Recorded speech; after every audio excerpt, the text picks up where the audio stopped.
Pinabol ng Animal Kingdom Foundation at ng resibo sa CIDG Dagupan ang reklamo tungkol sa isang karinderya na ang specialty Asocena. Ano to? Adobo? Adobong aso. Base sa impormasyon na nakuha, yun nga, may naluto na doon. May posibilidad na din na nasa gilid na din yung mga kaninang aso na kinatay. Isang entrapment operation ang agad nilang ikinasa para matigil ang iligal na kainan. Pagdating sa target area, unang bumaba ang mga taga-Animal Kingdom Foundation para masiguro na may lutong aso nga sa menu. May igado doon sa sir. May igado. Saan ba yun? Doon din. Masusunod na to, madam? Sa di kalayuan, nakastay at wait mode ang CIDG kasama ang Mapandan Police. Ano bang subject ko? Yan. Yung papunta. Yung may dalang soft drinks. Oo siya. Yung naka-orange.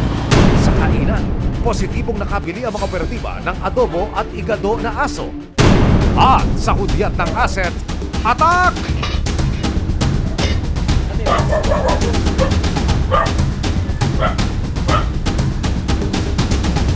Kinausap ng mga operatiba ang may-ari ng tindahan, itinago namin siya sa pangalang Zenny. Ano lang po ang igado. Igado na baboy po. Noong una, todo tanggi pa si Aling Zenny na nagluluto siya at nagbebenta ng aso. Ano ba sila na? Nalilito? Ang karning aso po. May karning aso. Ano po yung luto na? Adobo lang po. Adobo lang po, aso pa rin yan ate. Sa likod bahay, halos bumaliktad ang sikmura ng mga operatiba sa nadatnan. Nilalangaw ang isang patay na aso sa semento. Nakuhanan po natin siya ng isang patay na aso. Nakita namin na nakagapos pa yung aso yung kamay patalikod. Depensa ni Zenny, bigla na lamang daw may nag-iwan sa kanya ng patay na aso noong umagang iyon. Iniwan lang, nagmamadali ako kasi sabi niya, may pupuntahan pa ako, may papagawa pa ako, sabi niya, sir. Eh, hindi ko pa ginagalaw kasi nagtataka ako, hindi naman kami nagkakatin dito. Bigla na lang iniwan sa akin dito, kaya iniwan niya dito, sabi ko gano'n. Hindi ko lang iniwan, oh. Talaga lang ha? Sa freezer, nakakita rin ang mga operatiba ng mga karne ng aso. Wow! May stock! May nagdi-deliver po sa kanya ngayon, 2, 3 hanggang 5. Oho. Aso, araw-araw or every other day, depende po sa dami ng parokyano niya. Oho. So, dun, pag deliver po sa kanya, siya na yung nagpe-prepare sa kitchen niya. Oho. Siya na ang nagluluto. Isang aso rin na nakatali ang na-rescue ng AKF mula sa karinderya. Ayon kay Zenny. Aso kaya sir dito. Pero, nang tanungin ng mga operatiba, Sir, aso kaya sir.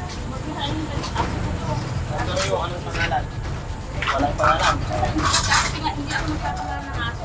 ay naku ate, huwag mong sabihing adobo ang pangalan niyan. Natahin mo, tapos yung tali ko niya, lubid, masakit po yan sa leeg. Ate, talaga ko to no. Pero may karindili ako, pero naman payat. Hindi kasi hindi sila hindi sila masila sa Gutom na gutom nga eh. Sumabot dito, sumubusog eh. Siyempre sir, hindi ang pinapakain ko. Ilang basyo rin ng torch ang nakumpiska kay Zenny. Ano lang yan sa pantay lang sir. Hindi ako magkakaroon. Sa dami ng mga resibo, lumulusot ka pa ha? Nakuhanan po natin siya ng isang patay na aso, tapos isang buhay na aso, tapos yung may mga karni ng aso na na-chop na din ma'am, then yung mga ibang luto ng binibinta niya doon sa may karinderya niya ma'am.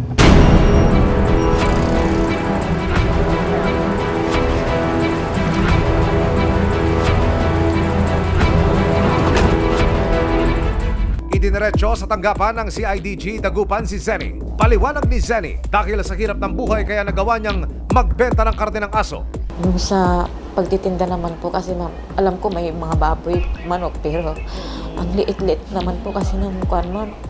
Ang liit-liit naman ng income doon. Saka mahirap po kasi itinda yung, marami na kaming nagtitinda ng manok sa baboy sa gulay. Halos hindi po maubos yung 1 kilo sa isang araw, yung pagkain po namin sa kabaon ng mga anak ko. Saka siyempre yung pangangailangan namin mag-iina.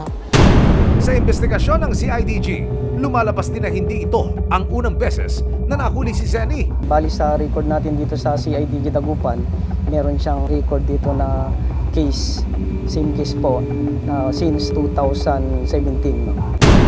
Aminado naman dito si Zenny. Nag-plead guilty po ako, ma'am. nag-bill po ako. Nag-ano po ako. Oo po yung ganun. Ano pa man ang dahilan, malinaw na labag sa batas sa pagkatay at pagluluto ng karne ng aso ayon na rin sa Animal Welfare Act. Dahil dito, patong-patong na kaso ang muling kakaharapin ni Zenny. Ano ang kaparusahan dito sa katulad yan? Yung mga nagbebenta? Tatlong aspeto po yan ng iba-ibang batas. Yung Animal Welfare Act po, doon sa mga naghuhuli, nangangalakal ng buhay na aso. Yung mga nilalagay po yung aso sa sako, no? Cruelty to animals po ang tawag dito, kaya ang violation po na pwede niyang harapin ay violation of the Animal Welfare Act, RA 8485 as amended. At kung ito naman po ay binibenta na, no, na karne, pwede na rin po itong pumasok sa National Meat Inspection Service Code. May kaakibat ding peligro sa kalusugan ng pagkain ng aso. Ang pagkain po ng karne ng aso ay hindi po safe, hindi po ito food animals na tinatawag po natin. Napakarami pong risk involved health, no? Pati na po ang rabies contamination ay napakalaki na danger sa atin pong health. Nasa pangangalaga na ng AKF ang isang asong nailigtas. Sila po ay companion animals. Napangalagaan po natin dapat ang kanilang kapakanan. Ang sinumang mananakit, mangakatay at kakain sa kanila, posibleng matikman ang bangis ng batas.